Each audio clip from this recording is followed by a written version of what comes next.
welcome into Grimm's Gates of Horror. My name is Grimm. This is your new haven for all things horror movie related and TV show related. In this video, I'm going to be continuing my series of reviewing each season of Pretty Little Liars. And this is part 3. And if you'd like to check out the other 2 parts of the series, I will have links to them down below in the description, where I reviewed seasons 1 through 3 in the first part, and then I did season 4, Ravenswood, and season 5. And this season will be the ending of the original series, because I'm going to be reviewing season 6, 7, and then the spin-off, The Perfectionists. So getting right into things, don't forget to drop a like if you enjoy this video, and let's get right into it. Pretty Little Liars season 6 kicks off with the liars trapped in the sinister dollhouse ran by A and go through both psychological and physical torture, with their captor manipulating their every move. As they learn that A is possibly another member of the De Laurentiis family, the liars work to uncover the identity of Charles De Laurentiis, and even more of the De Laurentiis family's dark past. Now, what I can say is I did enjoy season 6 more than season 5, but what it all came down to was how well they could fix the story and wrap it up with revelations that made sense and felt real, which became the problem. The trauma experienced in the dollhouse leaves lasting scars on the liars, which made the first half of the season feel much darker than previous seasons. After they escaped, each character grapples with their experiences, leading to various coping mechanisms and personal growth. Spencer starts to suffer from a sleeping disorder, but isn't prescribed sleeping medication because of her history with drug abuse. Emily finds friendship with another missing girl who had been Charles's prisoner, Sarah Harvey, as Emily tries to help her adapt again to society to deny her own personal trauma. Hanna begins to suffer from PTSD and relieves herself through anger. She destroys her room since the liars were locked in rooms that were life-size replicas of their own bedrooms. She even temporarily broke up with Kayla because she doesn't want to be overly protected and wants to find out who Charles is on her own. Aria copes with knowing that her boyfriend, Andrew, could be Charles. Ezra suggests that Aria writes about her experience to cope, but since that raised red flags immediately, like it should, she developed a passion for photography and dolls.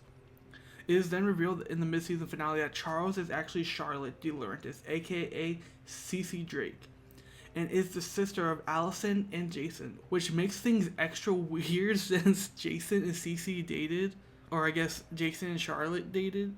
At this point is where I feel as if the show has gone off the rails from any sense of reality and was going off of just shock value at this point with the reveals. Cece recounts her life as a transgender woman and her obsessive desire to be close to her family, leading to her twisted games with the liars. Now, the second half of the season jumps 5 years into the future, which caught me completely off guard, I will say.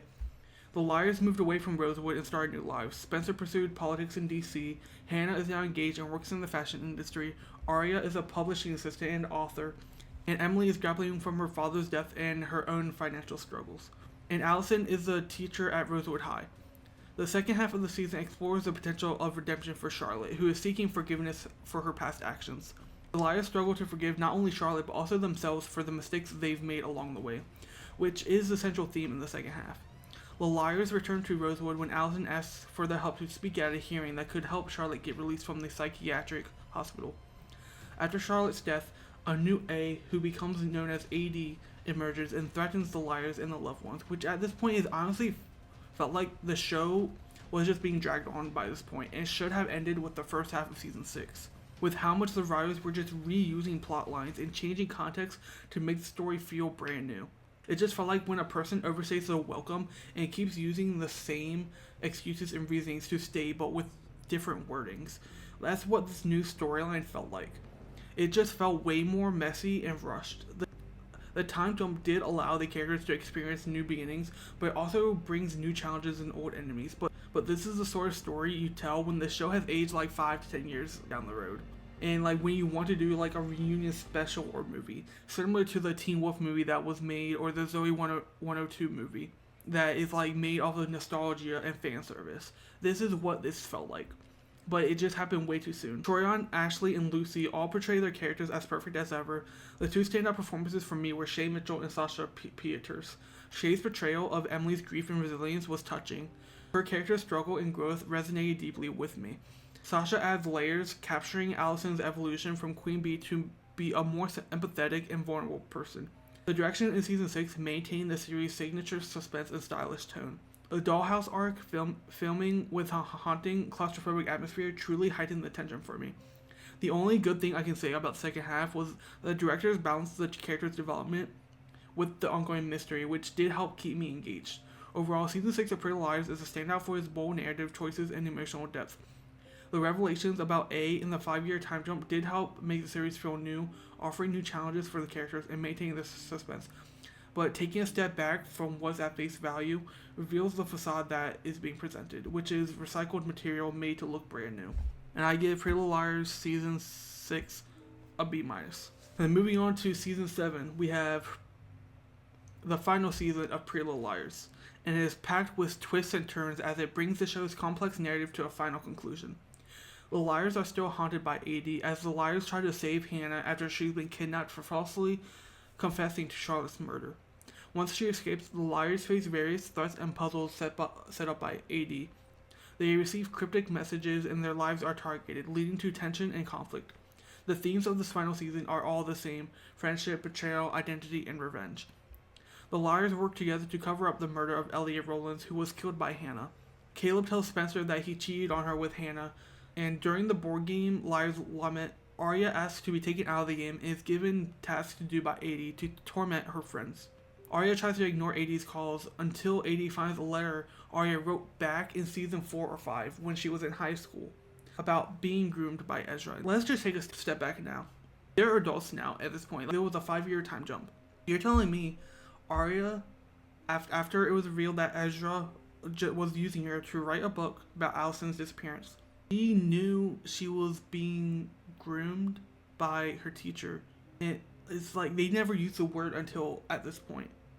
I don't even know if they used the word in the show, but it's like the fact that the writers, I feel like this should be portrayed, but not in a show that's directed to teens that tries to make them feel like this is okay. It's just so creepy and so disgusting to see. And to keep Ezra out of jail, Aria continues helping AD torture her own friends behind their back, including destroying the nursery room for Alison and Emily's baby because Emily was going to sell her eggs, but AD put the eggs into Alison to impregnate her to have Emily's babies. But it's not just that, but she also blew up Spencer's family with a secret her father had kept hidden.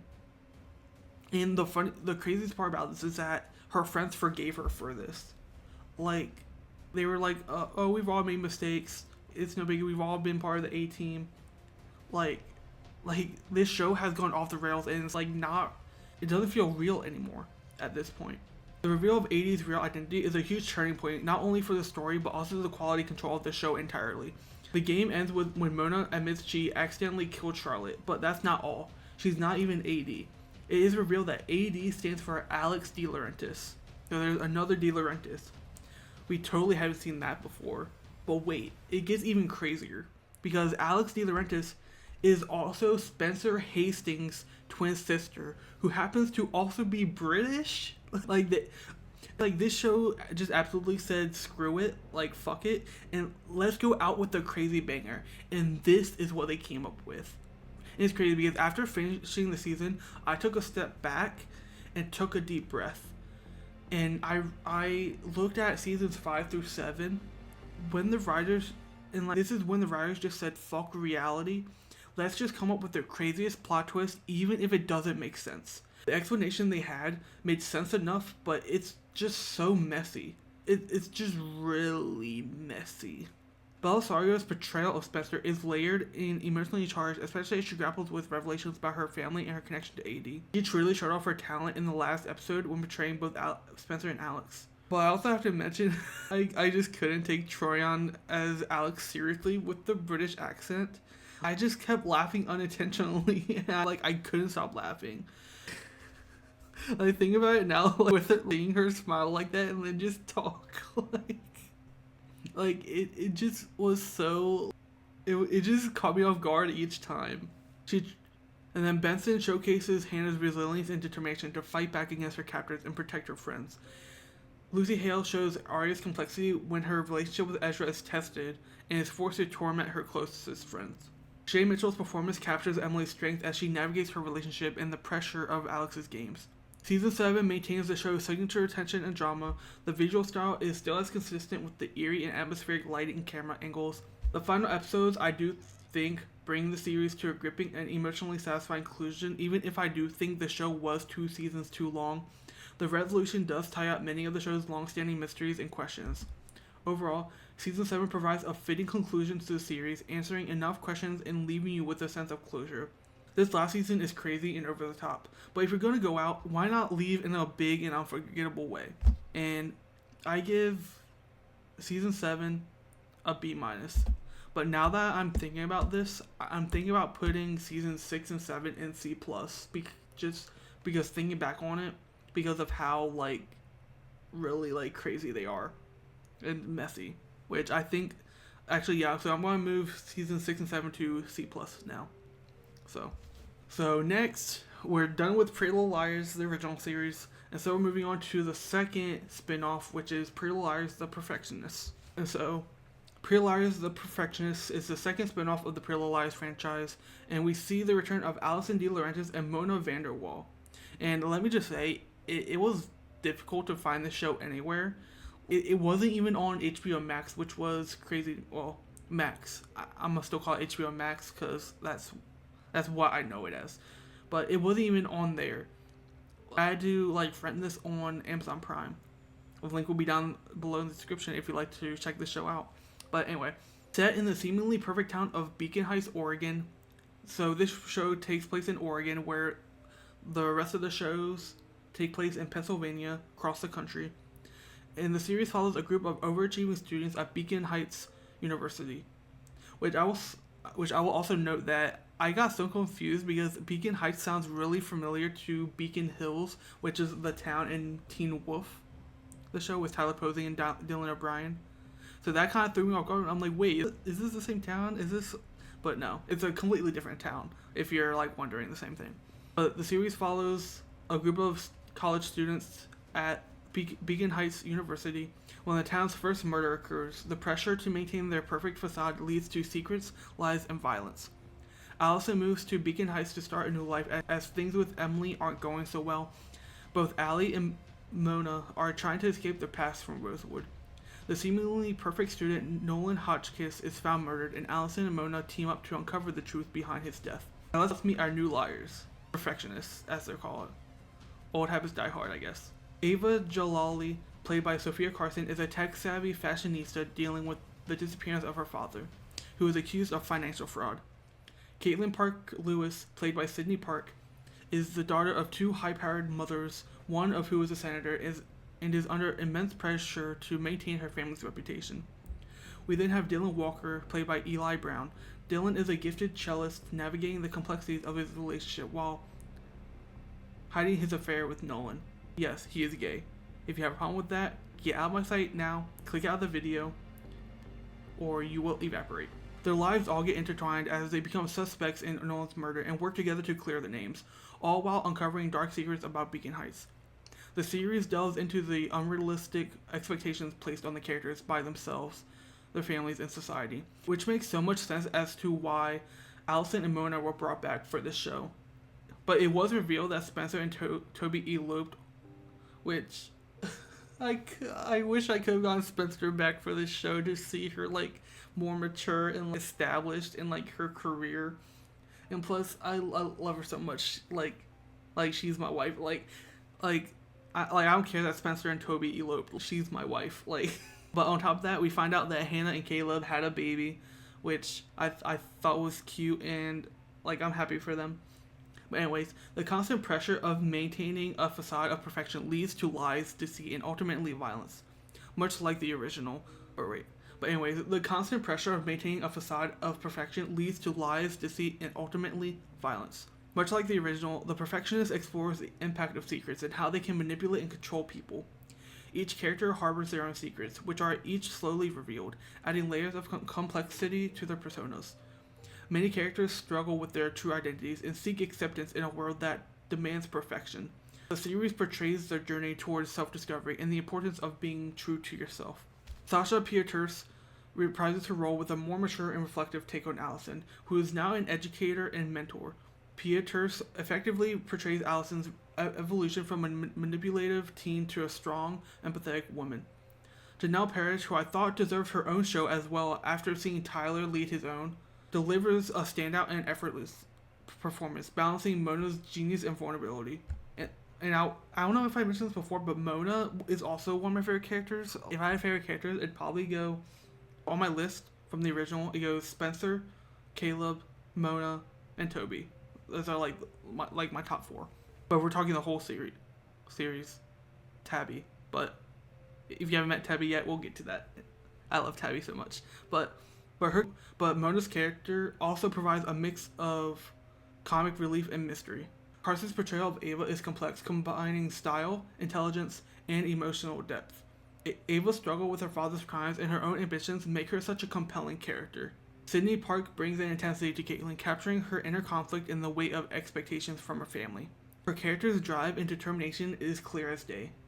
Brown delivers a subtle performance as Dylan, dealing with the pressures of perfection in both his personal and professional life.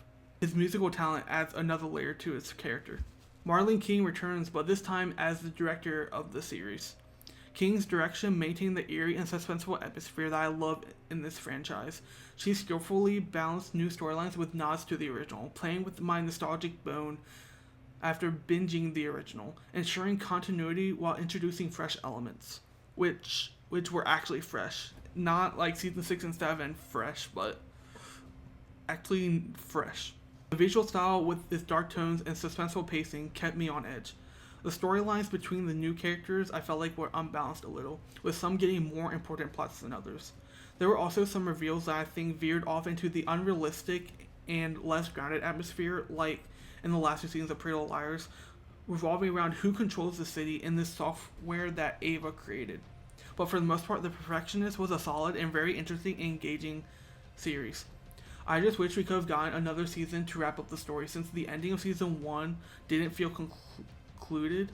Plus, there were teases of other characters returning from like cast during interviews, I believe, which never got to happen.